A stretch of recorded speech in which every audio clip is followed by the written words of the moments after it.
Hello. Hi everyone, and welcome to another episode of the Someone Had to Say It podcast. My name is Olaoluwa Oladokun, and you can call me LA. And my name is Temitope Oladokun, and you can call me Tidox. Yeah, good to have you here, babe. Good to have you here, baby. And good to have you here with us today. Yeah, before we delve into the episode, I have a quick question for you. Okay, bring it on. So, and this one, you must give me a good answer. Okay. What is one thing that you still do that you are not proud of? You know you shouldn't be doing it anymore. You should have outgrown it by now. But you still do it. Or let me even say, maybe you're even proud, Seth. But you should have outgrown it by now. Yeah. What would that be? You are perfect. Matured minds. Mature minds. So I think maybe that would be the fact that I love drinking tea. I love drinking like chocolate, cold chocolate. Milo and milk. So is it for children? I don't get it. That's you asked me now. That's the one. Okay, let me think of another one. That's the best you could come up with. Let me think of another one. I still wish I could always eat akara or moi moi on Saturdays. Babe, you understand this question now? Well, I can't think of any other thing now. You are too mature. Okay, you have attained the peak of maturity. Oh yeah, you as my husband, tell me something that I do that you think I should have outgrown. I should have outgrown. Even if I could think of something, you think I'll say it here? This will be the first time I'll mention it in public, and we do not have a private discussion about it. Oh my God! But to be fair, I can't think of anything. I actually can't. But you are not perfect. It's not like you are perfect. No. You are the epitome of maturity. My God. Yeah, but I can't think of anything. Whatever. You should have prepped me and primed me for this question. This is like into the archives. An icebreaker. What do they call it? But now I have made it serious now. I can't think of anything. Okay, sorry. It's you that is serious, not the question. Oh yeah, what's yours? My own. I still bite my fingernails. Do I need to say anything else? We listen, we don't judge. Exactly. That's the point of the question. Oh my God. But you have attained perfection. Yeah, let me try and think. And I feel like I've not figured out a better way to cut and I should actually try. I've tried everything. I use nail cutters. I don't know. It just doesn't feel natural. Like I'm doing this in an artificial way. Wow. Oh my God. Just, and then people like us, who grow it a bit long. Claws. Before I need to say here that he's the one that cuts my nails for me. It's like just seeing. Please, how did you survive assembly in secondary school? Didn't they used to tell you people to do this thing? I'll cut it now. Maybe for me that's why they didn't even stay, because most of the time when they are going on the inspection, you just quickly. It is well. Anyway, let's see what the red shoe box has for us today. Okay. Oof. I hope it's an exciting one. But it always is. Anyway, so let's check. Okay. Are you ready? Yes. It looks juicy. Ready. Is 30 the new 60? The struggle to make it before 30. No, it's a real struggle though. It's a serious struggle. This is deep. Yes, so but to be fair, why do you think people treat entering 30 as if it's your introduction into senior citizenship? See, this matter is a long one. Mm-hmm. And the interesting thing? Tell me. When we're younger, we're all looking forward to growing older. What happened to us? Apparently, it's not 30 old. Yeah, because look at it. At some point, when we're below 10, we're looking forward to eating double digits. Do you know what it means for your age to be 2 digits? Yeah. We're looking forward to it. And of course, growing older. And it seems like it's like when you get to that 20 something, there's like a clock of doom, mentally for a lot of people as they approach 30. And I think it's maybe on some level, 30 is like the scorecard of your life so far. Mm-hmm. And even from for a lot of people from that teen phase, when you ask people what they want to do and what they want to accomplish, you would see that all of the major milestones for a lot of people their expectation is that it should be between 20s and 30s. You hear things like, oh, I mean, I see myself being done with school at age 22, getting my first job at this age, getting my first car at age 25, getting married at age 26, having my children at this age, buying my first house. It's like we cram so many milestones in the 20s. And I mean, I understand that the 20s are that defining decade, but I think defining in terms of you building foundationally, because for a lot of people, a lot of milestones, because there are too many milestones to be crammed into one decade. Do you get, considering that we pray and we trust God that we're going to live long, full, rich lives.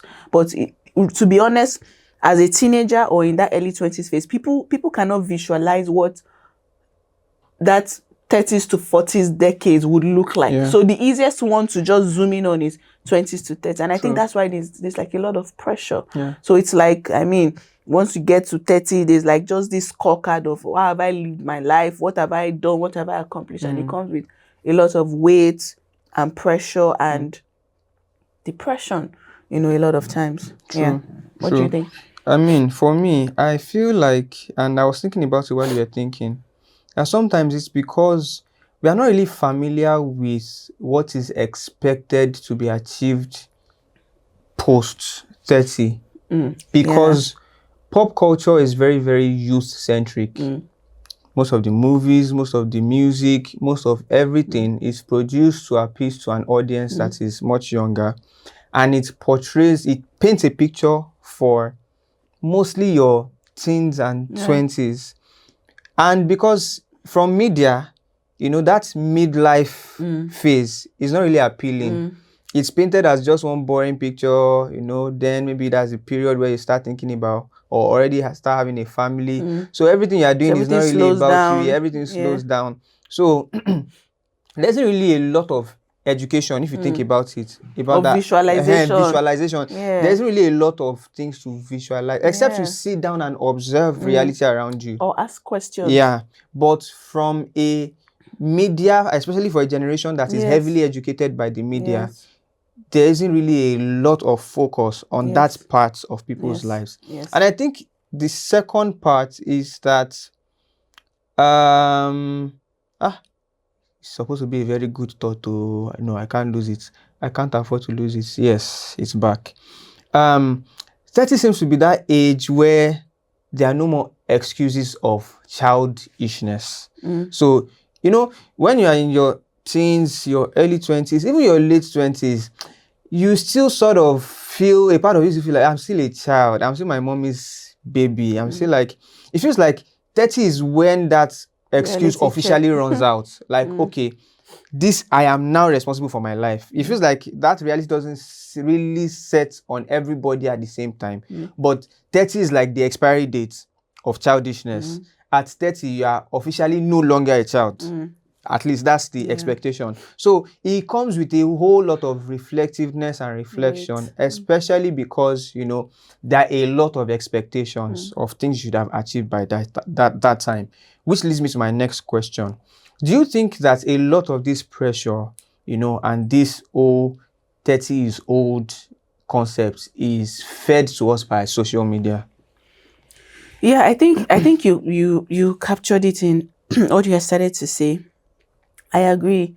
A lot of the ideologies, a lot of the expectations are what's been projected. And as you spoke, I realized that the images or aspirations I have, for my 30s into my 40s are not primarily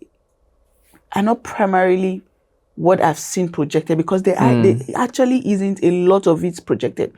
I've had to search it out in my own personal study, in my own personal reflection, in me actively looking for knowledge, looking for wisdom, asking questions.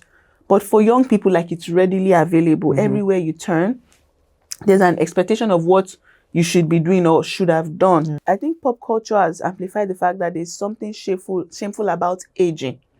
Right? Like once you are aging, you should slow down. It's shameful, and the beauty of life is in, youth.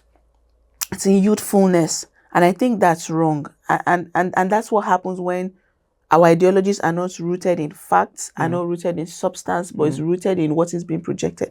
And there's a reason why they will target young people. Yeah. Because you are just growing. This is your first experience at a lot of things. There are some things you will not market to a 40-year-old or to somebody in their mid-30s because they know better. So young people are very impressionable, extremely impressionable. They are at a place where they are not seeking their validation from family anymore. The validation is from their own peer. True. So that peer-to-peer validation. So it's easy for media to amplify a lot of things. And at the end of the day, it's not amplification to better their life, but amplification to increase their own revenue. True. To penetrate that demography, to market certain things to them, to sell certain things to them, because they understand the psychology of youth. So this is so true.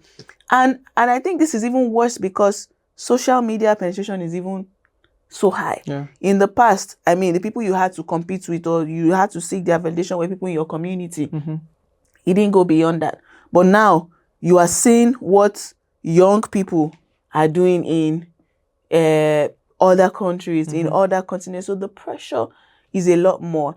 And I think as young people, we need to understand this. We need to understand how the world works. We need to understand how media runs. We need to understand the agenda. We need to understand the end goal and realize that just because something is marketed, just because a narrative is being sold, does not mean that it is rooted in reality. It is a curated reality. Yeah. It's not rooted in facts. It's not fact based. And knowing that will take pressure off you. You also need to realize that their context and the thing is, are there people who do make it and achieve major milestones before they turn 30? Yes, but that's not the majority. Social media, pop culture may amplify that 1%, but realize that there's the 99% actually living real life because the context is different. Your background is different from the person that you are comparing yourself with, right? Maybe they are like the 10th generation of educated, people in their line, in their generation. But you are probably the first, or maybe the second, or maybe the first person to even go to a university. You can see that you are not on the same playing field because of that academia trail in that person's generation. It means that they were exposed to books early on. They were exposed to certain things that it was when you entered uni and became aware of certain things, you started reading certain books, your mind was exposed to certain things. So you are actually not starting from the same place. Your opportunities are different. Your leverages are different. The gaps are different. You need to understand that because social media would not show you that context. Social media would not show you that back end. And I think it's important to just remember that there is reality and there is social media. True.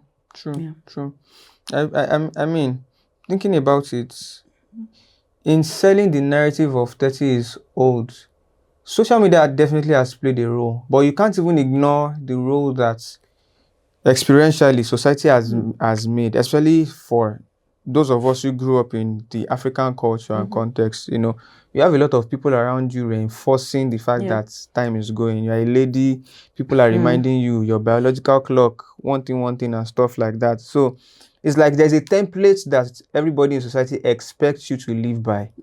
And that template ignores the capitalism realities of the age that we live in. Before it's expected, okay, after you finish school, you get a job, you settle down your family, you get a house, and everything seemed like, a perfect sequence. But there are a lot of things happening in the subplots of society that is not being accounted for, even in this age as that people are maturing, that some people may not be able financially to achieve some things that in Yeah. time past Was was easy. easily accessible. You know, I mean, the cost of living, you know, in most urban cities is extremely high. Yeah. People are entering into debt. In the West, you have people with college debt. They've not even sorted that one out yet. You are telling them to start a family. You know, here, the cost of getting a house, getting a car. So even putting yourself together, you are a dependent of yourself. You have not even sorted yourself out, you know, for you to now start pursuing some of the more self-actualization type achievements in life. So it seems like life has generally just even slowed down pace. Yeah. Generally speaking. And then social media pressure in that, like you mentioned, you know, social media is a business at the end of the day. So you're targeting the most active demography, the most impressionable demography, the highest option for that can have FOMO and also want to impress others. So they stand the higher chance of even telling other people, oh, this is what I'm using, this is what I'm doing. So from a marketing perspective, definitely it makes sense to target them, because most older people, the older you get, the less you want to share. And in that vein, I feel it is much more important for older people to tell their stories. You are a demography that is extremely underserved on social media. If you're in your 30s, you're in your 40s and older, the older you get, the less informed the world is about you. It's crazy. You know, if you go online, look for information about babies, it's exceedingly abundantly more than you can ask or think. If you need information about toddlers, you find it everywhere. Information about teenagers, even though they are not even they may not even be the ones supplying it, you find it. People in their 20s. But you see, as you start approaching 30s, people become much more self-conscious and they assess themselves based on their achievements. So if they feel like they've not achieved enough, they don't feel like they have a credible story to tell. So it is natural for people to shrink into their own bubble and be like, you know what, let me just preserve myself and not really say anything, because from an achievements perspective, there isn't really much for me to tell. Because the older you get, people expect you to always share from experience and results. So if you feel like if you don't have enough of those to share, you don't really say anything. And that means that people do not understand the realities of that specific part of life. So we are doing ourselves a disservice as a generation if people in their 30s, in their 40s, in their 50s don't tell their stories, don't expose people to the realities of this phase of life. Because what you find is that people get to that point and start winging it. Everybody just goes into self-preservation mode and just feels like, see, I really don't have any testimonies. I don't have any novel achievements. I don't have anything to share to you. So it now creates a facade, because the only people in this age and demography telling their stories are the ones who seem to have achieved everything. So everybody believes that. So if the few people telling their stories in their 30s and their 40s are those who seem to have the results that in your 20s you were aspiring to, it means that the people in their 20s, the only thing they are saying are the people who have achieved their results. So they believe it reinforces that crisis that by 30 I must make it. Because all the people in their 30s that I know have made it. They have it all figured out. So you now seem like an anomaly when you get there and you don't have those results that only few people have told you about. Without realizing that actually, if you check the real data, the majority are still winging it. The majority are still trying to figure it out and things like that. So my next question in that vein is now zooming into something that we had both said in this last part. Why do you think we celebrate people who made it early and we don't really celebrate late bloomers in life? I think this is a very deep question, because I see it happen in almost every sphere. You know, apart from this subject matter, I mean, you'd see a parent celebrate that, you know, maybe their child hit a milestone like earlier than the average. Maybe the child started crawling earlier, the child started walking earlier, the child started speaking earlier. You know, even though research has shown that those are not markers for greatness in life, or it doesn't mean that your child would do better academically. Even a child doing better academically is not a guarantee for all-round success in life. And I think it's not a bad thing to actually celebrate, because reapplying this question to other spheres of life, for instance, a child starting something earlier, it's cause for celebration because it's unusual, right? And it's okay to celebrate the unusual.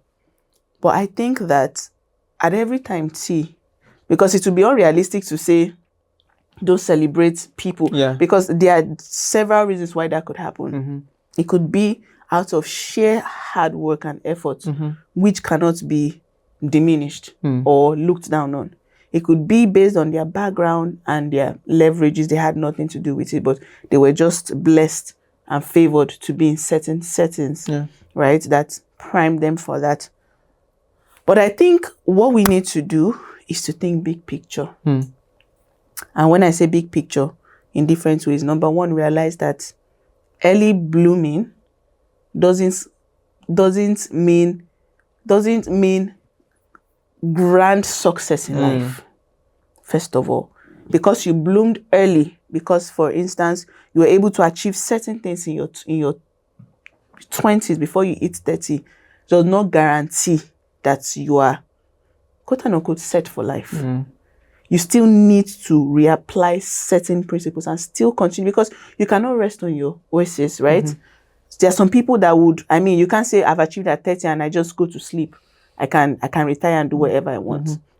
Because life is ongoing. We're evolving. And what has helped you thus far may not be what is relevant or what will help you for the future, right? The second way we can think big picture is to realize that everybody is growing and developing at their own pace. And just because you celebrate, somebody's celebration should not lead to the shaming of another person. They are like two independent things, and they are not mutually exclusive. They can both exist. I can celebrate person A without shaming person B for not being person A, because there's a reason why the person is person A in the first place, and this other person is person B. Everybody's life journey. Imagine if everybody has a planet to themselves and they could do anything they wanted to do. The outcomes will still be different. We just happen to be sharing the same space, sharing the same planet, and that's why there's a lot of pressure. So I think that's how we need to think. It's okay to celebrate, but remember that achievement does not guarantee continuous success. That a child started reading at 11 months does not mean that person will become a professor. The person may have a very high IQ, but the person may, I'm just making up a scenario, may lack self-control. To the point where maybe they get involved with bad company and then they get hooked up on drugs and then they end up in prison. Remember, the person had IQ. So did that high IQ guarantee success? Like, did it guarantee wholeness? And when I say success, I'm talking about spirit, soul, body, all around. No, it doesn't. So let's learn to be able to compartmentalize so that we can really help people and not assume that success in one area guarantees success. And that's why we hold celebrities in high esteem, in higher esteem than is needed. Because just because you've achieved mastery in one area does not mean you have sense like that. Like I always say. And also, second, just to reiterate again, that we need to be able to separate somebody's rising and does not mean that other people are just lazing around. They're just on their journey. They're just on their journey because they are different, just like you're preparing a soup. There are different elements that you combine to make that soup. So it's just not one thing. So somebody else may be in the process of combining theirs and it will still bloom. So that's what I think we need to do, because the solution will never be that we shouldn't celebrate people who have done the unusual or have been able to achieve the unusual, because it should be celebrated, right? Like they were able to pull it off, right? But those kind of people need to realize that life is ongoing. This is not all that you can achieve or because you've had this leverage and boost it means that you can actually do more. You can do more for community. You can do more for yourself. It's not like this is the apex of like, I've made it. Just because I made it for 30 minutes, I've made it. Like, dude, you see yourself living, or you desire to live up until 90. What are you going to do for the next 60 years? Are you just going to sleep on all you've achieved at age 30? Like, the journey is continuous. Like, you've just done about 1/3 of your life expectancy, you know. So yeah, that's what I think. How about you? That's really solid. I mean, I think you've done justice to that question, and it got me thinking. And I mean, I'll just go into my, for lack of a better word, monologue, which will lead me to the next question. Yeah. You know, I have a worry about this whole fast track to success thing that is being projected in society. And you guys can let me know what you think about it. I feel like in society, in every spectrum, you know, in church, in social media, everywhere, there is a lot more emphasis on people rising fast through the ranks of their vocation, of their career, of their business, and all of that, you know. You know, you need to be in C-suite by 26. You need to be a CEO by 25. Of course, it's not said exactly like that, but it's like you need to move up fast. It's like the modus operandi right now, or the expectation or the drive for many people. And I believe that the way, especially the corporate sector, is set up, there is a track that is supposed to take you from your entry level, say you join the company at, say, 24, to 60 when you are supposed to retire. There's a reason why, by default, more senior roles are reserved for when you have years of experience, overtime, and enough layers for you to rise up to. Now, I can understand the economic consideration in wanting people to rise fast, but I don't think that addresses the actual problem. Because initially, when these things were set up, at entry level, the package, I mean the take-home package, the salary, remuneration, and all of that was good enough for you to start life at that level.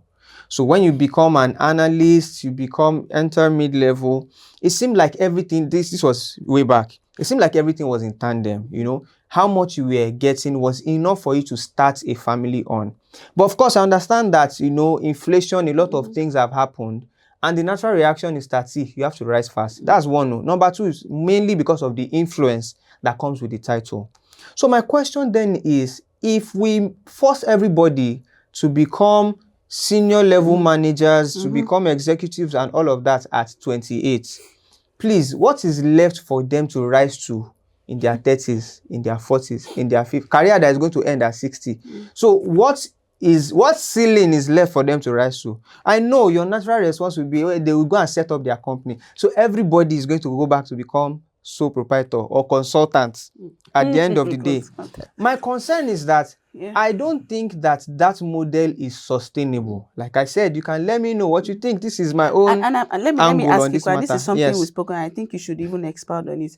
Even going the entrepreneurial route, you know that going by this rising ideology, at a point, if you rise the way you're supposed to rise, your business is supposed to become what? Also, you should also scale. You should also and scale. Become, maybe go public. Exactly. Become incorporated. Exactly. And all of when that. It goes public, it goes incorporated. I mean, look at companies today. Look at the likes of Procter & Gamble. It was a family business, but today it's a corporation. Do you understand? Procter & Gamble, come and sponsor us. It's a corporation. You look at a lot of the Johnson. Babes, I just name dropping now. These people are not paying us now. Okay, but continue. We get the point. Yes. So the goal is that it grows to a point where you have board of directors. It becomes incorporated. It goes public. People can buy shares. It's no longer. You can be sacked. Yes. Do you understand? You can be sacked. You'll be paid a salary. Yeah. So at the end of the day, you have because it's a cycle. But then the picture we sell to people it shows our limitation in long-term thinking. Do you know the funniest part? All these people that are going to set up business are chasing business CEO owners. They will not be looking for corporate clients. Even you are always shading career professional. Why are you looking for their money? at the end of the day, this thing is an ecosystem. We cannot, one cannot exist without the other. Yeah. And when we think of this, it will make us calm down. Yeah. And the thing is, if you are going to even aspire to largeness, you will look at it full circle. Mm-hmm. Do you understand? You ask yourself as an entrepreneur, what's my end goal? Is it just so I can say I'm a business owner? Yeah. Or is it so I can build something? A lot of Nigerians, a lot of Africans, whatever they are building, they actually do not see it lasting 100 years. A lot of these companies we celebrate today have been in existence for over 100 years. There's a reason. Almost 200 years, over 200. There's a reason. Yeah. There's a reason. Nobody thinks about that. And the question that all of what you said makes me realize and highlight to all of us as people is that, can you be accountable to the system that you are building? Can you become accountable? Because everybody feels like the leverage in building something is that you can live off your own rules. No. But freedom, the responsibility of freedom is that you now select your own boundaries and limitations. So the real question to somebody who has ambitions of building a business or building something successful is that, are you ready for the part of this thing you are building to grow to a level where it can now hold you responsible? Yeah. Where you have to wake up early in the morning to go to the office and attend the meeting because your stakeholders need you to be accountable for that. Babe, and it's not just about the liberty of waking up at any time I want. Because even NGOs, the thing is, long-term thinking, big picture thinking is lacking, even for NGOs. We are forgetting 30-year-old people. Let's come back to them. No, because it all feeds into each other. So let's even say you rise to whatever and you set up a charity or whatever. The goal is that it grows to a point where you can have board of directors, board of trustees that you are also accountable to. So the thing is, our idea of making it leadership, if it doesn't put us at the apex at every time then we have not gotten to the top. But that's not how the world works. You are just in your bubble. Do you understand? You're just in your bubble. So just to answer, because what you're starting to say was the fact that when we tell people rise to an apex of something, you need to understand that that apex is the starting point of another apex. If, for instance, you get to an apex, a particular apex at age 30, because you're not going to die anytime soon, you are still living. For you to get to the next point, it means that that apex is your starting point. There's a so whole we need new to growth you a need whole new growth. unleash. Somebody who quits, their corporate job to start a business, you are actually you have started back as a learner. Do you understand? Versus somebody who has been in business 10 years before you. You're actually starting afresh. If you go into business for the next 10 years, maybe at age 50, you say you want to become a farmer, you're actually a beginner. And we need to be okay with that. So I mean that was so good. So final question. What would you say there's a 29-year-old watching this who is afraid of next year or maybe this year now, So talk to us, we Gen Alphas. I don't understand. We have not entered your realm. You 30 plus. Sorry, you're older than me. Please. I believe what I want to believe. So as we are approaching this old age of 30, what would you say to us to expect, to look, what is the bright side? What can we look forward to in spite of all the pressure that, society is placing on us? They expect us to be living like we're already 60, all the achievement of somebody that has completed life. So how can we set our expectations right as we approach this new decade? So first, I think for that person, you need to realize that life is a continuum. It is you and your mind that knows that you are turning 30 soon, right? Trust me, when you cross over into 30, you are not, it's not like your body feels different or your hair just all of a sudden starts to gray. That's not what happens. I think, yes, of course, there is that level, and it doesn't just happen because you are 30. For most people, every new year comes a time for reflection, a time to reassess, and that's a good thing to do, because even scripture tells us, admonishes us to, number our days so that we can live with wisdom, and I think that's a good thing. That's how you need to approach it. Just assess your context and say, what do I need to go for next? How do I need to align my goals? How do I need to plan my goals? What are my priorities? And people should have goals and priorities for every season, regardless of whether or not you are turning 30. It's not like it's different or it's more intense because you are 30. Of course, I understand the reality check, that comes with that. And it's not a bad thing in itself, but you shouldn't be overcome or be overwhelmed with guilt, with depression, just because you are 30. First, you need to be grateful that you're 30. 30 is a big deal. 30 is a whole 3 decades that you got to live. And not everybody had that opportunity and that privilege. So first, you should be grateful. Start from the place of gratitude and, just be clear on what your priorities are, really, and go for it shamelessly and with everything you've got, because at the end of the day, you have just this one life to live. Thank you so much. I've learned a lot, and I'm really looking forward to turning 30. 30 plus, man. But on a more serious note, what I'll say is that, life may be tough, and yes, not to invalidate some of the worries that people finding themselves in this position have, but honestly, there's a whole lot to be grateful for. And don't let what you have not achieved take away the joy and the bliss of the things that you have. Trust me, most times when we are worried about something, we zero in on that thing that is not working. We try to imagine a life having that thing present and look at all the possibilities. And the thing is that the loudness of lack, of absence of something is much more profound than the loudness of something that is present. We don't, the pain of lacking something feels worse than the joy of having something. So sometimes we don't even acknowledge what's working, what the possibility of us lacking what we have can be like. Simple example, let's assume you have perfect health. There isn't something that is taking you to the hospital every week and is costing you all your life savings. But because you are not married, that one is a plague that is bothering you and you feel like your life cannot move forward.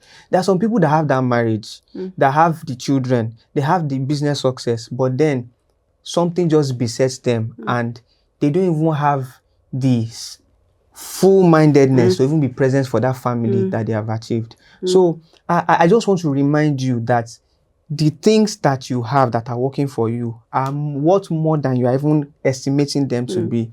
And, your life is your own unique experience. Even though there are a lot of things that, everybody shares, but nobody is going through your experiences. Nobody is living your life. Nobody is seeing things the way that you are seeing them. So you are writing your own story. Be grateful for the things that you have achieved. Have hope for the future and ensure that there's always room for growth and learning in your life. If you have these things going, time and chance happens for everyone. God will bring everything full circle for you. Because even some of us that have achieved some things early, if we're being honest, we can't really take credit for it. I cannot come and tell you that, these are the 1, 2, 3 things I did to get me to where I am today. Okay, there may be strategies in some place, but we often forget to acknowledge the fact that sometimes it was just God helping us at the end of the day. And there are ways in which God is helping you. Please take cognizance of that. Celebrate your birthday, have a party, invite your friends. Don't be ashamed. Do it big, because you really did live your life for 3 decades. It's actually a good thing. So on that note, if I was 30, that's what I'll tell you. But I'm young and balling. 30 plus, man. I'm a 21-year-old young guy. I really enjoyed this one. Well, it depends. Wow. Oh, sorry. So this is where we end the episode. Thank you so much. We can continue that conversation after. Bye, everyone. And make sure you subscribe, comment, engage, share, and all the beautiful things you do already. Have a beautiful one. Bye. Someone had to say it. Someone had to say it.